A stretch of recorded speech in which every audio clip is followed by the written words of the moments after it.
This is an intro. Intro. Hustle and flow chart with your boy, My boy. Matt Wolf and Joe Fair. Hey. Hello, and welcome back to another episode of the Hustle and Flow Chart podcast presented by... Evergreen Profits. Hey. We pulled it off, Matt. That's the perfect intro right there. Perfect intro. All right, so today we are talking to a lady that we have a history with. I've worked with her as a client. We've attended many traffic and conversion summits and things like that. And I think we we first actually met her in an Uber. Yeah, I believe is what it was in San Francisco or San Diego, one of the two. But yeah, we rode an Uber with her. Do you want to tell the story of how our sort of connection with her and how we always felt like we'd be remembered? Sure, you can go. Yes, go. Okay, so one of the first times we ever met Tina was we were in San Francisco at Traffic and Conversion Summit. We were hungry. We went over to Subway. What time was it? This was probably midnight, 1 a.m. Probably. It was, it was late at night. Witching hour. So we went over to Subway to get a sandwich, and as we were walking back, we walked through a group of people that were smoking the ganja. Ooh, bad people. And and they must have just blown smoke right on us or something. We didn't notice it, but we didn't walked really back care. into the conference, and the first thing Tina says is, "What have you guys been doing? You've got a very distinct odor to you right now." And we kind of sniffed our pits a little bit and went, "What the heck? What are you talking about?" And we reeked of weed. And we're like, well, shit, this is a great first impression. So anyway, we've always thought that Tina just thinks of us as stoners now. Yeah, well, luckily she doesn't. Yeah. But we laughed about it prior to recording this call. But she is a total badass when it comes to literally breaking your business down, but finding gaps in your business from this outside perspective that you, being too close to your business, probably don't see so clearly. Mm-hmm. And so she's given some really cool pointers on how to spot those things, how to figure out like what your best KPIs are, key performance indicators, kind of like what roles you should be filling in your team or even with yourself, like some gaps in your own personality and how you can improve those / hire someone to help you out. And I mean, so many cool things, but this is one of our biggest pain points in our business right now. I mean, we're growing, so it's a good thing. It's a good pain point. But she is an amazing, valuable resource, and she pretty much spills all the beans on this podcast. Yeah, So, yeah, we totally nerd out about tracking and stats and numbers and stuff. but just even people, like it's not even just stats. It's like being a person and being a person effectively in your business and life. You're going to love this episode. You're going to love Tina's energy. So let's go ahead and dive in with Tina Marie. All right, Tina, thanks for hopping on the show with us. How you doing? I'm glad to be here. Yeah. It's been a while since we chatted, and because I know we did some. You and I did some work back in the day. I don't know, 4 years ago. Yeah, you made an amazing video that people were like, "Oh my gosh, I haven't seen a video that good in forever." And then I never marketed it, so way to use that talent. That's okay. It was a fun time either way. Yeah, it was good stuff. Yeah, but I think that was around the time maybe we initially met. Maybe prior to that at Traffic and Conversion, San Francisco or something like that. Was that the Yeah, I first think time we met that within a year of that time. Yeah. Something like that. Yeah, I think it was an Uber ride, and then, I think you were like, just carpool with us. It's cool. You seem like a nice person, and from there, I feel like our paths have kind of like crossed. We have a mutual friend, Dan, who you work with, and I don't know what you even do for him, but I'm sure we'll talk about kind of what you do in general. I don't know of this Dan you speak of. Yeah, he's the mystery man that we've tried to get him on the podcast. I know of the 1 foot wonder. Is that the guy you're talking about? Yeah, we'll call him 1 foot wonder. 1 foot wonder. I'm not quite sure what that's referencing. I don't either. The gym selfies with the one shoe. Okay. My brain went to a different place, and I'm not going to say where it went. I'm not. Well, it's Dan. That's Dan for you. I'm just kidding. Well, saying that, all right, so let's get into this. So, who the heck are you, Tina? No, that was a little too broad, I think. No, I know, that's very too broad. I know, see, I did that on purpose. All right, so tell me about what were you doing, I guess, when you first started in business? What was, how do you kind of kickstart everything that you're kind of up to now? Oh my gosh, that's Is that still too broad? it is and it isn't. It depends on how much you want to know, because that's like, how did I get started? It was kind of crazy, like most people's entrepreneurial journeys, right? Because you would kind of like throw stuff at the wall and see what sticks. Mm-hmm. So I have that story, which is it's pretty short. It's just the girls. I had my first daughter. She was 20 months old, and I was about to have my second daughter. And I left my first one in a daycare every day while I went to work at a call center that I was a manager at. And I just didn't want to leave her anymore. I did not want to. This beautiful light of energy, and I pick her up at the end of the day, and she was a zombie. And I'm like, okay, this isn't gonna work for me. Like I have to do something else. And I was one of those like natural entrepreneurial type. Like I had a paper route when I was 11, and I cut the grass for people, and I babysat, and I even had a lemonade stand. Like I did it all. So I'm like, and the call center business wasn't doing very well. It was like super competitive at that time. And we're constantly getting threatened by Apple and Intel and all these other places that we outsourced for, that they were going to take their business to the Philippines because, they could do it cheaper and whatever. Which is where, by the way, I learned tons about metrics. I learned about management. I implemented a tracking system that they actually adopted worldwide. So that kind of got me started in systems, trying to improve our process so that they wouldn't take our jobs away from us. Yeah. And so I started like eBay, selling things there, and taught myself web design and graphic design and whatever. And I'm looking at this, and this was 1990. No. It was 2002. It was 2002. So I'm trying to learn all these new skills, right? And while I'm looking at things like this Dawn Lepre course about how to put ads in the newspaper and make money, which I never did, but I bought the course. You guys know that guy that went to jail and like died there or something. Ooh. Fun stuff. Yeah, it was bad. Not good. The dark side of internet marketing. It happens. It happens. But that's when I got familiar with internet marketing, and I saw these people with these different products about how to make money online and blah, blah, blah. And so I spent like 2 or 3 months really just looking at this stuff, and I got on a bunch of people's email lists and bought their products. And then we didn't have social media, so we had forums, and people would get on teleconferences, and they would open up the line sometimes and you could talk. So basically I cyber stalked people like they do Facebook, only I did it old school forum style. And I was noticing that people that ran businesses who were idolized by others and who were making a lot of money had crappy businesses, which hasn't changed in 15 years, by the way. That's right. So what I did was I told this guy, Frank Guerin, and his partner, Lee Benson, I'm like, I see you guys have this awesome product, and I love it. I bought it. I've been on all your calls. I think you guys are awesome. I think you're smart. I think this is an amazing product. But I've been listening to your people in your forums, and they're complaining left and right. And I know that they're requesting refunds because they're posting, where's my refund? This is crap. I don't get service. You promised to have the next installment. There's no next installment, like all kinds of complaints going on. And I said, here's what I learned in the call center is that if you don't run in front of customer service issues, this is what happens to your profits. And I'm guessing. So I said, if you're making approximately this amount of money in sales and you're losing approximately this amount of money in refunds, and you paid me approximately this amount of money to take care of your customer service issues, you still come out ahead. So they said, fly over to Pennsylvania and let's talk. So I flew to Pennsylvania, and I got a job working for them back at my house, which was totally across the country. And I replaced my full-time call center income within a year of, taking off and having no idea how I was going to work from home by doing what I already knew how to do, which was just managing overall business. And so it just kind of evolved from there, noticing that people that make even $1 million have no idea what they should be doing with their numbers. Sure. They're just really good at selling, and they're really good at figuring out the product that the market wants. But managing their people, managing their time, things like that, creating the systems that allow them to not be a slave to their business. A lot of people actually don't have any idea where to do that. And so they hit this breaking point where they're like, oh, I've been doing this for a long time. Where's my freedom?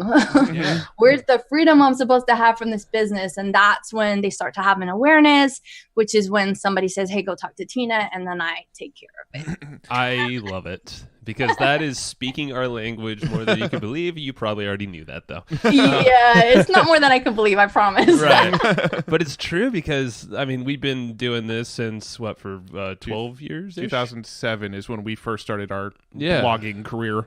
So we've been doing stuff for a long time, and we're very grateful that we haven't had to go to, go to an office for some other boss in that amount of time. But definitely, like, that freedom we found recently is like, we really love the startup phase. You see an opportunity, you see a gap, you want to fix that thing, whatever that is. Maybe it's someone else's business as like a equity partner, which we're doing now, which is fun.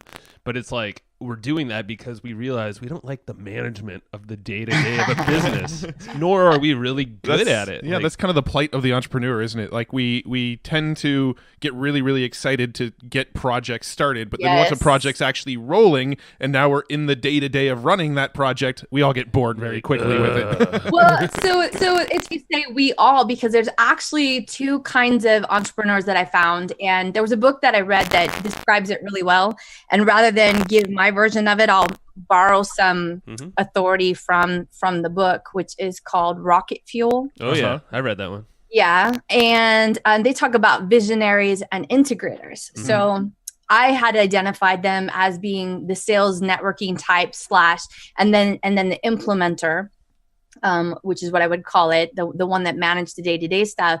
But they're both equally entrepreneurial in that they want to create their own path. They want to do their own things. They don't want to have somebody else be their boss, but they're missing one of the components. So the thing about the visionary is that they are not very well grounded. They, hop around, have all these different visions, and they don't look for what's going to sabotage their vision. And so they just kind of go off on it hog wild, and they don't really implement it very well, but they could still make 6-7 figures. I don't know about 8 figures. I think by that point they found somebody, in my experience, but they can make a lot of money. And then the other person usually ends up following into a job rather than a partnership in a business because they're the doers. Right. So yeah, so there's a blend of both, and a lot of times where people end up finding me is they're the visionary and they don't have that counterpart. And like you guys, I wouldn't say that I'm lazy, but the managing the day-to-day, I've just found that there's a better way for me. So what I do is I go into companies like you go in where you can take equity. I just go in and say they have to have the resources for me. They've got to have the funds to hire the managers. I'll train the managers. I'll give them the systems. I'll make sure that they can communicate well with each other, but I don't do the work for them anymore. I just guide it. Well, I'm curious because Matt and I, and this is going down the vein of working with other companies, and then we'll kind of circle back to Rocket Fuel and the integrator stuff and Visionary. But I'm curious if you have filters that you specifically look for in a business that you are going to work with to, obviously bring upon the best results for everybody, for you, for the client. Yes, or the partner. Absolutely. And I created a process that helped me to get all the information I needed to filter it out instead of getting references and asking people a few questions. I actually have a paid process, which has helped me a lot. And I'm sharing that because I think it's good for people that are higher level consultants or, service contractors, whatever. So it's called a business audit. And I take 2 hours and I go through this six page questionnaire. And I find out, I ask them their numbers. I don't let people answer the questions ahead of time because I don't know how long it took them to get it. I want to see if they're stumbling. I want to see if they have any idea what they are off the top of their head, or if they know where to get them, or any of that stuff. So when I ask them all of these questions, and it's kind of under duress because I'm asking them a ton of questions about every aspect of their business, I'm able to find out what their attitudes are in terms of asking things that, they're not comfortable with. I'm able to gauge their resourcefulness, that under duress, people reveal more of themselves. So that's part of it. The other thing is the number. So they have to be making a minimum of $20,000 a month, every month, even on like their lowest months for me to come into it. But they're closer to $50,000 to $80,000 a month I'm working with. up to 250,000 a month. And they have less than 20 people working with them on their team, no matter how many contractors, whether they're in-house or out of the house, they, remote workers, they have less than 20 people. Mm-hmm. They've been in business for at least a year. And they are not managing their numbers well, or they don't have the right systems. Basically, they're overwhelmed to some point, and they already know that they're not going to make this better by themselves. Yeah. Because otherwise I have an uphill battle of trying to argue with them and persuade them. If they're not automatically like, yeah, I acknowledge that I have this problem and I want your help with it, then, filtered out. Sure. Just out of curiosity, why do you look for businesses with less than 20 people in them?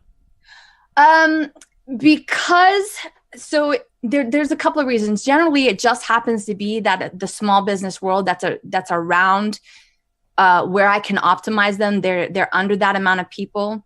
Mm-hmm. People that have more than that, it's usually and if they're not making more money than a small business owner would, it's a vanity number for them. Mm-hmm. Mm-hmm. And it usually correlates with other vanity numbers, which is really, really high revenue, very, very low profits. Yeah. And the problem with those people is ego. Mm-hmm. And I don't deal with ego. They have to get that fixed first. I don't have time or interest in helping people reduce their ego issues. So, I mean, I can, but it's not what I want to do. Right. So I'd rather get where they're primed already to get results. Got it. I love it. No, because I think that's one of the most difficult things we're faced with right now is so many opportunities and ways to focus on, even just clients or partnerships, opportunities that come along.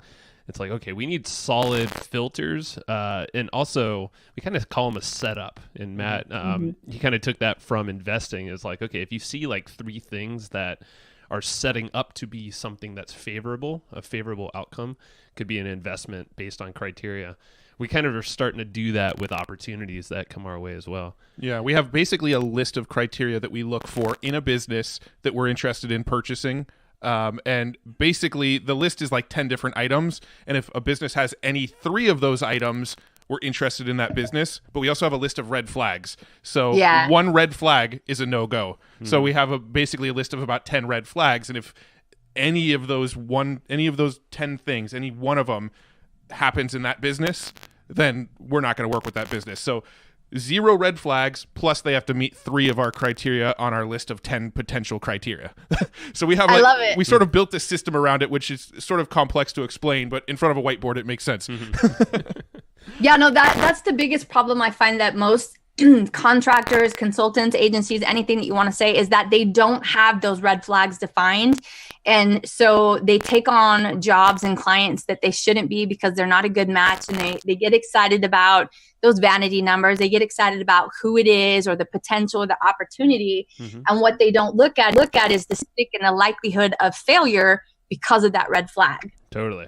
Yeah. Because there's a lot of energy that's wasted if you're going uphill with a client that might even seem but great. That's why I have a job, so it's good. Right? Exactly. Are you familiar with the Colby assessment? Oh yes, actually, I had a previous client that you guys would definitely know of. Wanted me to take that, and it was interesting. It's probably I'm trying to remember though. I don't even remember where I fell on the starter. Oh, quick start. Yeah, I was the one that was most complimentary to the one who's a quick start. Oh, interesting. Yeah, Matt and I are like light years apart from each other in terms of our score. But yeah, we're like pretty much opposite ends of the spectrum. Right. I'm a high fact finder, not high implementer. What's the other one? I'm high implementer. That was the one. Yeah. I'm a high fact finder, high follow through. Joe was low fact finder, high quick start. 2394 is me. Yeah, that's nice. You guys are complimentary. I was an 8742, something like that. Yeah. So I was a middle of the road. But anyway, it's funny because Joe and I we've sort of been on this kick lately of doing all these different assessments. We did the DISC assessment. We did the Colby assessment. We've both done Myers-Briggs, and we also did the little rocket fuel assessment as well. So we've been trying to figure out as much about ourselves because we're in this mode right now of we need to build a team. For the most part, our business has been me and Joe running all operations. We have a support lady, and then we have a few little outsourcers that we'll use for, tech development stuff here and there and things like that. But for the most part, it's been Joe and I running the show. And so we're in this mode of let's start to scale this company and put more people around us. So we've been on this kick of taking all these assessments to find out like who should be the perfect complementary people in our business. And that's awesome. It's been a real fun journey to like learn about ourselves and how to communicate with each other and how to communicate with other people and all that kind of stuff. So, yeah, I totally geek out about that. And most people, it just never even registers to them. They don't even think at that level. So that's awesome that you guys do that. Yeah. Yeah. So I guess let's go back to, because like, I think the big thing with rocket fuel, and I'm sure you take that because I know Dan, our mutual friend, he actually mentioned rocket fuel. That's where I first heard it from. And why I read it. And it was really cool because just the assessment is free on their website, rocketfuel.com or something. But yeah, Matt and I both took it. I was a little bit higher of a visionary than Matt, and he was higher implementer, which, I mean, that's why we can work together. So I guess Yeah. So I guess talk about how you approach businesses or how you build teams around someone that might be one or the other. So a person that is a visionary, the first thing that I'm going to look for, I end up being in the beginning their integrator. And I'm looking at, what are their profit margins right now? What are their resources? Do they have the resources to pay for a quality integrator at this time? If they don't, then it's a longer term partnership that we have, and I can fill that role because it doesn't take a lot for smaller businesses. It doesn't need a full-time person. It just needs somebody who can direct the team to do it, who's got a lot of experience. So there's always trade-off. If they are looking for an integrator that they can keep in-house, they either have to have very, very healthy profit margins, or they have to be willing to play the long game and take the time to learn themselves and to learn their future partner. And an integrator doesn't have to be a partner, though. It can be an employee, a higher level employee or contractor. But they need to be able to take the time long term to build out those skills. Just because you can identify I'm more visionary and I'm more integrator doesn't mean you're good at either one of them. Yeah. So just because you have those characteristics doesn't mean, I'm awesome here and you're awesome there. So trying to find out, like you guys were talking about, your weaknesses and looking at what kind of impact those weaknesses have on the business. And then this is the trick, is to pick the one thing to be working on. So you might notice that there's several different weaknesses, and you have to decide, is it going to be a weakness that you're going to work on improving within yourself, or are you going to outsource that one?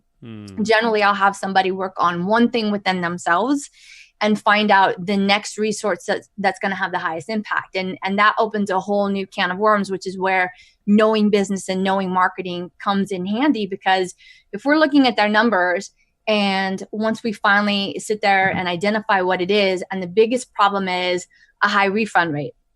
Well, there's a whole lot of things that can go into that. It can be a disconnect between the marketing, what's actually delivered, right? If I say I'm selling this thing and people get in and they find out it's actually this, doesn't mean that they don't like what they're getting. So you don't necessarily need to change the product, right? You just need to change the marketing message so that it's more congruent with what they're actually getting. So maybe they need a copywriter. Maybe that they just don't have good customer support and there's nobody, you know what I mean? Like there's no one answer to anything. Yeah. You have to go in and take a holistic approach and understand all the different components about what makes the business operate. There's multiple data points that have an impact on one single KPI. So you have to figure out which one is having the biggest impact on that KPI and go that angle. So while you're doing that, you're looking at who's going to do it, like you guys were talking about, who's going to do it. And are they in-house already? Are we going to do it, or do we need to go find somebody else to do it? And then it's staying focused on improving one thing so that there's significant momentum and consistency in that improvement, meaning we've actually impacted it and it's going to steadily improve or maintain itself, and then go to the next thing. Because when you take your eye off the ball, right? You're not going to hit it. So Mm-hmm. making sure that one thing is modified, changed, improved consistently. So consider it as adding a new habit, right? Mm-hmm. You're not going to add multiple habits at one time. Or if you're trying to solve a problem, you don't try to change multiple things at one time because you don't know what really works. You don't know what really sticks. If you start a new habit and you develop another habit at the same time and one fails, did it fail because you couldn't do it? Did it fail because the environment was wrong? Or did it fail because you tried to do something else that was reliant upon you having solidified the first habit in the first place? Yeah. Does that make sense? That does.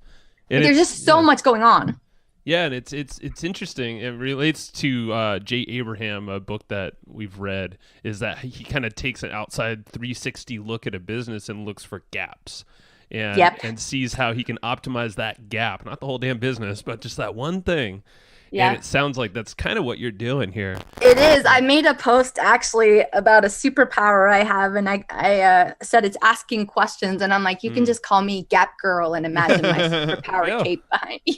It's so cool. Yeah, but I'm wondering for those who don't have who don't have access to a Tina in their life, how does someone close to their own business, like, are there strategies they can use to find that gap, to focus on the thing that's like lacking? They have to learn how to ask better questions. It always comes down to asking better questions. You don't know what you don't know. And the problem with that is you don't always know which questions to ask. So if you don't know what questions to ask, then you just have to start feeding yourself information. You have to learn about sales. You have to learn about business management and systems. You have to, and now you can either do that through hiring a mentor, which again comes with its own pitfalls, right? Because you don't know what you don't know. So you don't know who's lying to you. You don't know who's good, but you can't operate from a place of fear. So you just have to keep learning. You have to keep feeding your mind very specific things in one particular area. So I read a lot. I read leadership books. I read systems books. I read persuasion books.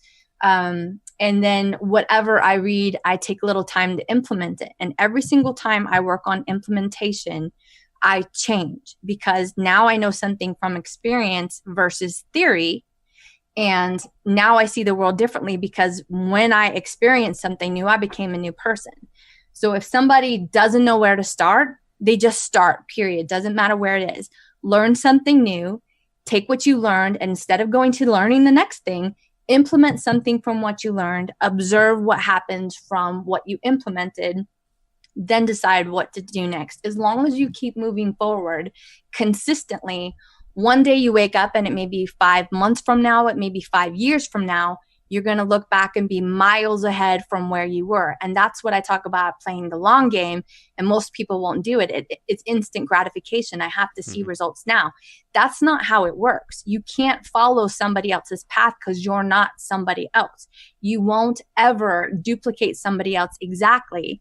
So you have to just figure it out as you go. And as you learn, figure out what the next step is. I love that. I love that. Now I'm reading the thing that when you signed up to be on the podcast, we have our little calendar scheduling tool. And one of the things you wrote is that numbers tell the real story. So you dig into the numbers, you look at the numbers, you're looking for specific KPIs, that sort of thing. What are some of the numbers that you think people should be focused on from the beginning? Obviously, you've got sales, but obviously KPIs are more than just sales. So what sort of numbers are you looking for from the beginning? So I will look at sales. I'll look at how many sales they have. I'll look at how many refunds they have. I will look at conversion rates. I'll look at how many sales come from ads and what is their ad spend. I'll look at how many sales come from organic effort, and I'll ask them what they're paying for their organic effort and how much time are they spending on it. And I'll look at retention rate. So conversions is one thing, but I really care a lot more about retentions. If you convert 90% of the people on the page and 85% of them refund, I don't really care about your conversion rate. You have a bigger problem. You're convincing people to buy something that isn't really what they're getting. Other numbers that I'll look for is how much time they're spending working each week. And I'll look at what their schedule is like, how much of their time is being reactive. Almost everybody starts the day in a reactive set, which is checking email, social media, finding the fires and putting them out because they think that's what should be getting first attention. And the problem with that is you're not growing because you're not creating anything new. You're not problem solving. You are, putting out fires, but you're not solving how do I get new people into my funnel, sales process, whatever you want to call it. And so those kinds of numbers, I'll ask them what their monthly lights on cost. What does it cost for you to operate and live? And what is the discrepancy between that cost and what you're actually bringing in as profit? And by all of that, I get a picture. And as they answer the questions, you can hear the overwhelm or the fear or the excitement or the happiness. You can hear where they're at, where they're strong and where they're weak.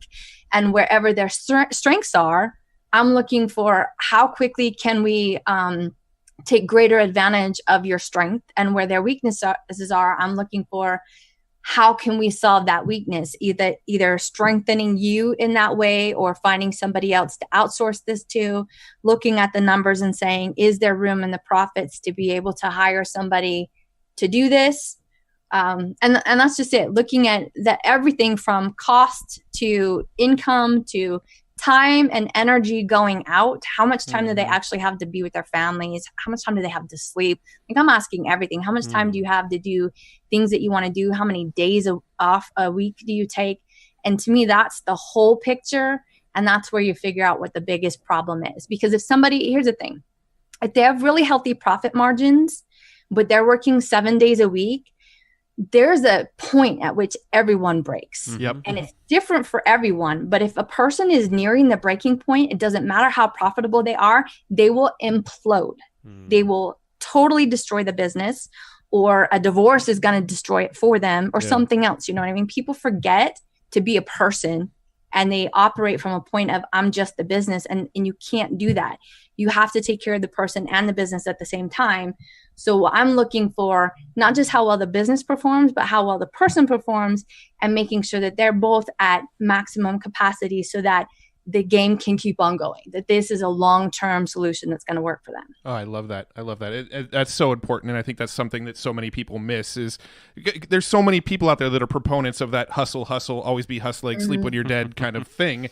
And yeah, that's just not the way we operate. We decided we wanted to build a business for ourselves because we wanted time freedom. We wanted to spend time with our family. We wanted to get traveling. We wanted to not have to ask for permission to go on a vacation. Yes. that is why we started businesses. Yet so many people get into business and then they get into this hustle mindset of never turn it off, never, I'm always a business owner. I'm always working on my business. I don't have time for anything else. And, to me, I know someone who operated like that for 55 years and then died of a heart attack. And it's like, that was your life. Like, he's gone now, so obviously I can't ask him the question. But are you happy with the way things played out? Written on your tombstone. That's what you're proud of. Yeah. He was actually one of my old bosses. I was that mentality of that mentality for the longest time too, because I'm such a hard worker. Yeah. But what I decided to, my children's little hearts were broken because I wasn't really present with them. I'd put them to bed at night, and I'd be thinking about work and what I needed to get to, and I'm super competitive. And so it's very easy and I think all entrepreneurs are super competitive. So I think it's very easy to step into that mode. And I would be surprised if everybody at some point wasn't in that mindset, wasn't a grinder, at least at some point in the beginning, when they realized there was a cost to that. And being of a business mindset, you realize that wasn't cost effective.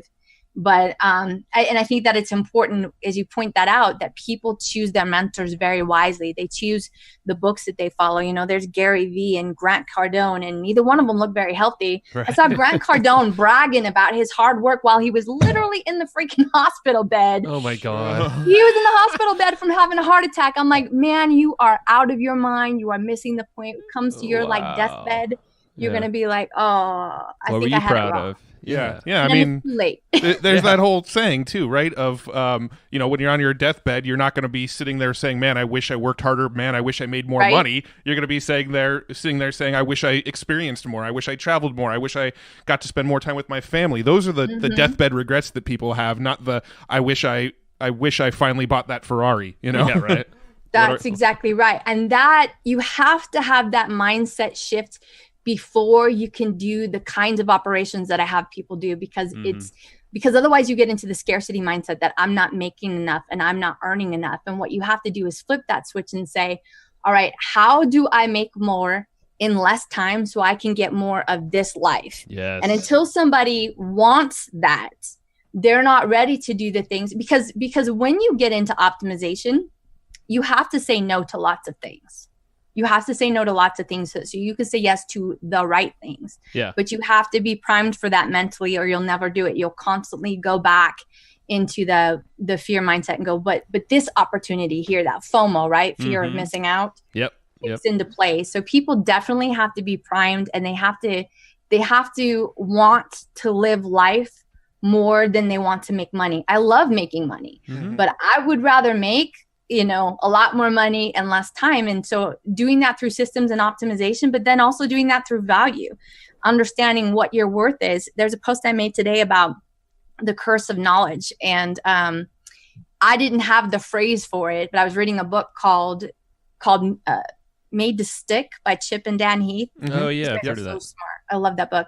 And but it talks about a phenomenon that I found, and I would tell people, you're having half the conversation in your head and you think somebody else understands something, but they don't. But the problem is, as an expert, a lot of times we take for granted our knowledge and our expertise, and that's why people end up not charging enough, because they take it for granted. Like, I've already got this. Most people already know this. You assume that other people operate with the same information and understanding that you have. And even if they have the same information, that understanding is what sets you apart. It's when you convey that understanding and can put it into a tangible value for somebody else that you can start charging more for what you're doing, especially when you can draw, and this goes back to numbers, right? A direct correlation to how that knowledge you imparted, or that skill set, or whatever it is that you're offering, creates more money for them with less cost. So higher profits, not just more revenue, right? But a better profit margin for somebody else. That makes sense. I mean, it's a no-brainer at that point. But that's why I love numbers. That's what I was saying. Numbers make it a no-brainer. When you draw things out and you make it very specific. For example, right? If I tell you that if you work with me, you're going to be working 10 hours less a week. And then I go and do the math and I say, here's how much money you make a month. And you're telling me you work approximately this amount of time for each client each week. So I figure out how many hours a week you're working. And I basically boil down what you're making to an hourly number, right? And I figure out that you're getting paid approximately $80 an hour, even though you're a high-level entrepreneur. You think you're getting a lot more than that, but because you work so much, you're not really. Yeah. And I tell you it's going to cost $1,000 or $2,000 to work with me, and I tell you that you're saving 10 hours every week a time, and it's going to, like, I literally just saved you this amount of money because now you're not working those 10 hours, because just by making one shift in your operations without hiring anybody, you just increased your productivity. I love it. And I do that with people, and they're like, holy crap. And then they stay the next month and the next month and the next month and the next month, because the numbers did it for them. And then when I teach them how to do that with their clients and give them the scenario in a story, the way that their clients can understand it, or the potential customers understand it, like, this is what you do. This is what it cost you. If you do this, this is what it gains you. It's a no-brainer. Numbers just draw the picture in a beautiful way. It takes a little bit of storytelling to do it, right? But people can get it, and numbers are really hard to argue with when you've got tangible anchors to put them with, Yeah, that makes a lot of sense. I love that. Now, I actually have another question about the sort of KPI discussion. Is there any sort of metric that you feel all entrepreneurs should know, but working with people most entrepreneurs don't know? Absolutely. It's how much time you work. People are so mindless about how much time they actually work.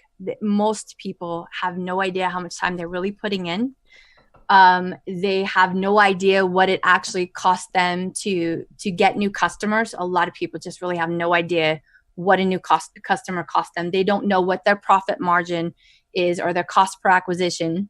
And they don't know the lifetime value of each of their customers. And the other thing is, back to value, they don't have a number of how valuable they are to their customers. They can't say, this is my value to you. And if they can't say that, they can't put it in their copywriting. They can't sell it. They're missing out a key opportunity, the most powerful opportunity to persuade their customers to say yes, because they can't spell out their value because they don't know it to begin with. Got it. Now, do you have any exercises or anything that you walk people through to figure out what the value of something is? Yes. So it's just asking them questions. I'm asking them about their target market. I'm asking them about the problem that they solve for their target market, and whether we're talking in terms of energy or time or investment. And I have to ask all the questions to figure out where we're saving them, or health, quality of life, any of those things. Then we put a number and associate it with it. So if we're talking about quality of life, how many more years do you get with your family? Well, good luck putting a monetary number on that. But there's an emotional value at that you tied to a monetary number, which is like $47 a month to live this much longer and be this much happier. That's like a no-brainer, right? I'm like, for the cost of dinner out with the family once a month, let's say we're talking about fitness and a gym membership, right? That's a no-brainer. That's a no-brainer. You have to just figure out what the cost is, what the value is, and correlate it to something that they can say, that's all it costs. No brainer. Yeah. No problem. Just yes. You could sell anything that way. And that's, yeah. And I think what the feeling I'm getting here is like, you're making it fun. Like this whole process, it just kind of seems like, and obviously it's scary as hell for people that don't know their numbers or they're not ready. But yeah, because I mean, there's a lot of this stuff where it's like Matt and I just kind of have hacked this together, or at least we tried to. Yeah. James Schramko, he uses something called effectively hourly rate, and it sounds like what you're describing. Yeah. Same idea, and just that concept alone, we started to apply that to what we're doing here. And we're not the best at tracking our time. That's why I wrote down, I'm like, I got to find like a tracking tool. If you know Toggle. Toggle's a good tool. Toggle? Okay, cool. Interesting. Yeah. That's good. And there's timers. There's all kinds of different timers. So whether you want to do it something on your phone, if that makes it easier for you, because maybe you're out with the kids and watching a soccer game and plug in for 15 minutes. Oh, I'm going to do this. You know, there's an app called Memo. What is it? If I can't tell you, I'll tell you later, but I think it's called Memo. Okay. It's not Memo. Anyway. Neil Patel was suggesting it, but yeah, just tracking that. And dang it, there was something I was going to tell you and I just spaced out. Oh, the fun. You said you make it fun. So here's the thing. Entrepreneurship is fun all by itself. Hell yeah. What I do is remove the fear so that people can get back to the fun. The fun is already there. Yeah. It's the problem is that they're weighted down by fear and pain of not being able to solve a problem. I take those out of the way, so fun just gets to come back in all by itself. Yeah, so it sounds like it's not just totally diving in and analyzing the numbers. You also sort of act as an entrepreneur's psychiatrist a little bit as well. Sounds like you have to kind of... I don't want to know about your mother. I don't want to know about your wife, but you do I do want to know about what's holding you back fear-wise. And I don't want to know about your childhood issues or anything like that. But when I ask them about where their time is going and why they're not doing something, then the fears come out, and it's super easy from experience. I mean, I've gone through some crazy, scary things myself. Including walking away from all income 4 times as a single mom of 4 daughters, because what was working, what I was getting paid by people was ridiculous compared to what I was making them. Literally going bankrupt, making $15 an hour, turning a company into $1 million company. And how do I know it was me? Well, they took 3.5 years to even create the product. Wow. They were making $3,500 a month while I was working with them. And then I said, you guys are being ridiculous. Here's what you need to do. And if you don't do this, I'm going to quit, even though I would have no money again. Yeah. And they said, no, we'll do it. And 8 months later, they were making $1 million in sales from a consistent 3,500 a month. Wow. And after 3.5 years of even taking just to get the product created, I'm like, I think I'm the common denominator there, but let me just do this a couple other times. And I did it a couple other times, turned a couple startups into 7-figure businesses, where before me, it was a lot of treading water. I'm like, there is a pattern to this, you know? So it's just taking the fear out of it for people and helping them, and through recognition of my own experience, and as well as the hundreds of entrepreneurs I've consulted with over the years and small businesses, recognizing, that language, when you use that phrase and you talk about this, I know what that means. And I know what the end result of that is. And I also know how to solve that because I've seen it like 20 times. You know what I mean? That's interesting. And I'd be curious to learn, like, what are some common language or phrases that are used, in certain scenarios. Obviously, there's probably a million that you can do.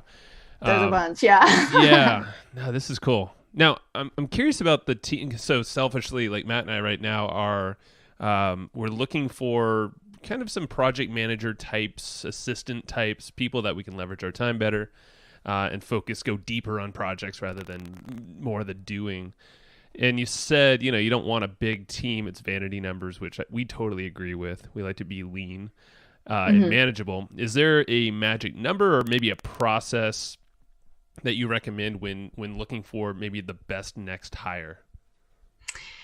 Yes, it's figuring out what is the thing that is not getting done most, or the thing that is bogging you down most. It's getting done, but you're hating it, and everything else is getting neglected because you're either not good at it or you hate doing it. So in its definitions, people define project management very, very differently. Some people call project management what somebody else would call operations management, and it's not a matter of semantics, it's a matter of understanding.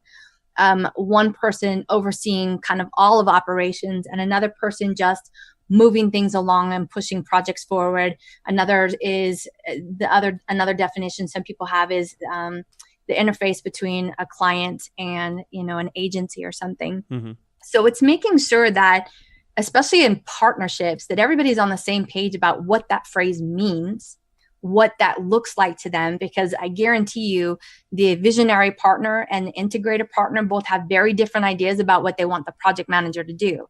And the problem is going to come up when the project manager is supposed to report to 2 different bosses with 2 different mindsets and 2 different objectives. Oh, yeah. So we have to figure out in advance who gets to be in charge. It's one person. Everybody needs one boss. You give them 2 bosses with 2 different agendas, you're going to have problems and they're going to be gone. And you're not going to be moving forward. So there's like people like to turn it down to what's your process, what's the path. Like, this is where you can't forget that businesses are run by people, and that people are weird little creatures with idiosyncrasies that have to be acknowledged, and it has to be on a case-by-case basis. There are definitely questions that I have that get me the answers to who's what and what needs to happen. But those questions are not the same for every single person, because some things are self-evident and others I have to dig for. Totally. I mean, we know that Matt and I do. I mean, after this is what spurred the whole personality thing, is that, and the big thing that makes Matt and I tick, and that even our team ticks, and the people that we hire, is we're all going to share the same goals and that thing we're working towards, even though we might approach it from different ways and thinking. And that's why Matt and I, even though we're like so different in the way of our thinking, and even when everyone saw our personality results, they're like, "Holy crap! Like, how are you working together for the last 10 I don't know years? how many people actually looked at our Colby scores and went, "You guys are partners? How is that working out for you?"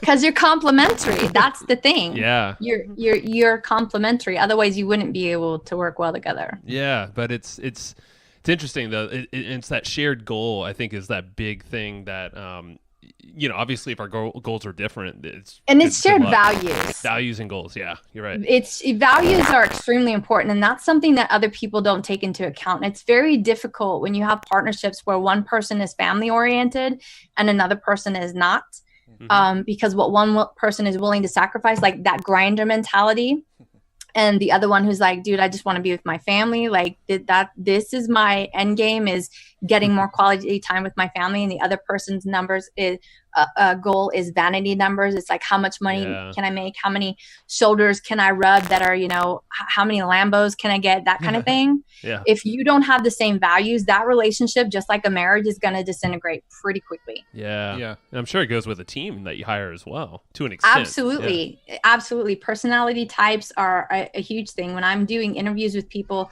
I used to let them outsource it to me, but I don't anymore. The owners need to be a part of the interview process, because if there's not chemistry, there's not longevity. It's not going to last. Mm-hmm. Yeah, that makes a lot of sense. Oh, looked like you were going to say something there, Matt. Oh. Yeah, no, it's interesting because we're going through that process right now, and we have we hired a guy to help us filter. But yeah, we are going to be a part of that interview where it's a select few that then we can kind of interview and start to sync up with. But it's interesting because now, and what I was getting at with the personality thing with Matt and I, just the two of us, we've figured out over the years the hard way how to communicate with each other to get to that whatever we're working towards. There will be some button of heads, but then 5 minutes later we're hugging it out or sharing a beer together, for an example. That's awesome. Well, basically that's a long way of saying I know how to push each other's buttons, but we also know how to butter each other up real well. So we know how to get what we want out of the other. But now we're armed with language in ways that we can, basically let both of our personalities kind of flourish in what we're good at, and then still come together without that kind of butting of heads thing. So it's and that gets to one last thing, what I think that we should talk about, and that's accountability. Mm-hmm. None of these things matter if you're not accountable to them. If you're not accountable to a partnership, and if you're not accountable to whatever those KPIs. If you think that you can outsource everything, the book E-Myth, I'm sure you guys have read, talks about how business owners love to abdicate their power to somebody else as soon as they get in the door, whether it be a partner or an employee. It's like, oh, here, this is your responsibility now, and then check out. Yeah. And that is something that people that have never hired somebody or never really had a team are very prone to that seducing power of having power over somebody else. Like, I pay for you, I own you, this is what you're supposed to do, kind of thing. And feeling like, I pay your salary, you do this, like you own this, I don't have to do this anymore. And that attitude will destroy your business every single time, because nobody's going to love it like you do. Nobody's going to value it like you do. And probably, and hopefully, nobody's going to think about it as intelligently as you do. And so it's important that people make sure that when they're hiring somebody who they're responsible for. It's your job to make sure that they have clear instructions, that they have a clear role defined, that they are accountable to you, and you're accountable to them to being a good leader. Because otherwise, again, it's just, you're not going to get where you want to go, which is, most people want to be happy. Every goal can be boiled down to happiness. You want to make lots of money because you want to be happy. Or you want to have lots of money because you want to know this person, because you want to take these trips because you want to be happy. Like, it all boils down to that. So if that's ultimately your goal, you don't want anything to get in that way. So whatever it is you have to do to step up to the plate so that you can get to those goals, like, that's the incentive, is making sure that everybody understands that the why behind everything is, I want to be happy. And that makes it a lot easier for people to get on board to do with what they have to do. I love that. Now, we do have we're going to have to wrap up now, but we do have a couple wrap-up questions that we ask everybody on our show. Okay. You've already mentioned a couple books. You mentioned Rocket Fuel, and you mentioned Built to Stick and the E-Myth, and my voice just cracked there. Going through puberty again here. Do you have any other book recommendations? I have a feeling you might have one or two more that you find yourself recommending often to people. I have a ton, but I will say one book I really love is Essentialism. Yeah. It helps people figure out how to say no, which is a common problem amongst people, because we're charismatic mostly as entrepreneurs. We like to please, we like to do the cool thing. But saying no, again, like I said in the beginning, the more things you say no to, the better quality of things you can say yes to. So the book called Essentialism There's a book called Multipliers by Greg McCown and Liz Wiseman. And it's how the best leaders make people great around them, basically. So making sure that you can get the best out of people. And then if I had to add one more book to it, I would say Persuasion by Robert Cialdini. Yeah. Because honestly, if you're trying to sell anything and you're in business, you're definitely trying to sell something. And you're not just trying to sell to your clients, you're trying to sell your vision to your team as well, because you need to get them on board, right? But I think knowing how to influence and practicing becoming a better influence helps you in every aspect of life. But in business, we're here to win. Better get the right tools, and those are some of the best tools you can get. Yeah. Very cool. Yeah, and that Multipliers book looks like it's by the same author as Essentialism too. Greg. Yes, Yeah, it is. good people, they sometimes put out extra good stuff. So yeah. Very cool. Yeah, we loved Essentialism. I haven't even heard of his second one yet. No, me either. Or did that come before Essentialism? Maybe it did. 2010. So maybe. Either way, we're getting it. That's, both of those, all those are going to be great recommendations because, this is right up our alley. I think most of our listeners are pretty much right where we are as well. So I think a lot of this is hitting home with all of us. So where can we tell people to find out more about you, what you're doing, or maybe they can hire you if they're qualified, of course? If they're qualified, of course. So I love connecting on Facebook more than anything. There I share a business post every single day and personal stuff. And the reason I share the personal stuff is so that people understand that my focus is about balance. And they say that there's no such thing as work-life balance, but really, you have to find some balance. Yeah. So it's facebook.com/Profit Drivers Inc. I think it's Inc. at the end of it. You can find me on LinkedIn, linkedin.com/Profit Drivers Inc. Tina Marie is the name that you're looking for. And then also profitdriversinc.com is my website. Right on. Tina, and I'll answer anywhere. Yeah, no, you are. You're super responsive. And I've read a lot of those daily posts, and those are something that Matt and I are trying to do too. I wouldn't know because you guys never click like or comment or say anything. So thanks for being the Facebook. I think the latest Facebook algorithms have been just crap, basically, because I don't see a lot of the posts that I used to see. I don't see a lot of the stuff from the people I want to see stuff from anymore. So we're trying to change that, which is I just liked your post today, by the way. So hopefully I can get more because I want to see those. Another thing is Joe, we don't spend enough time on Facebook. We actually want to do more posting to our walls and that kind of stuff. We don't do it as much as we know we should, because every time we do, we get pretty good response from the stuff we post. We just don't do it enough. Because you guys are brilliant. But that just comes back to, and we can chat about it offline. Yeah. But I don't spend very much time on Facebook. I'm there every day, but I really don't spend a lot of time on it. I've got 4 kids. I'm too busy doing that. Yeah. Very cool. Well, the website is profitdriversinc.com, and it's Profit Drivers Inc. on pretty much all the social media channels. So make sure you're following Tina. Consistency is good. Yeah. Check out our website. Cool. Tina, you rock. Thank you very much. I wasn't surprised that you were bringing amazing knowledge bombs. I was worried about boring you guys to death, though. I was like, I hope I don't bore them. I nerd out. Usually the nerdier or the boringer the topic, the nerdier I get about the topic. So, like stats and tracking and analytics and stuff is probably my favorite topics to talk about. So there you go.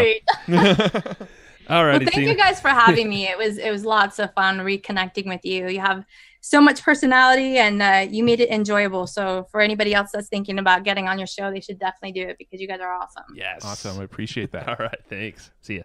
Bye. Bye. All right. Thank you. And I hope you just enjoyed this episode you just listened to. Now, right now, before we sign off, I have a few things I would love for you to do. So the very first thing is to go find our guest on Facebook and tell them that you loved their episode with us. That's going to help them just feel good about themselves, but also it's going to spread the word a little bit more for us. So go find them on Facebook. Everybody's on Facebook, and go say that you love their episode and maybe one cool thing that you learned there. The second thing is to go to iTunes and subscribe to our podcast. Just look up Hustle and Flowchart and hit the subscribe button. And the very last thing, the third thing, is to leave us a review on iTunes or wherever you're listening to this podcast and help us spread the word more. That's how more people are going to get this awesome knowledge, this cool podcast training, and a whole bunch of other cool free training that we give out at evergreenprofits.com. So that's about it. Go find them on Facebook. Go subscribe on iTunes and leave us a review. You would be amazing if you did that, but you're always amazing. So thanks for listening, and we'll catch you in the next episode.